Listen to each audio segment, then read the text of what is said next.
селени.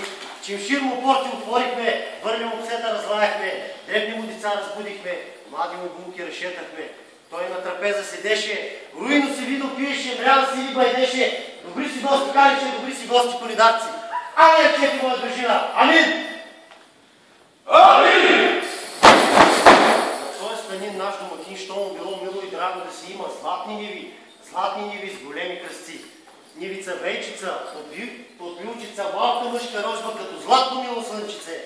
Татка му замини по люлей, майка му замини по люлей, всички го рекат, обрекат, расти ми си по расти, да станеш златни скучери, гледаш по сиви козици, руси очици. Татка ти и майка ти, в рай Божи леда. Ами речете, моя дружина, амин!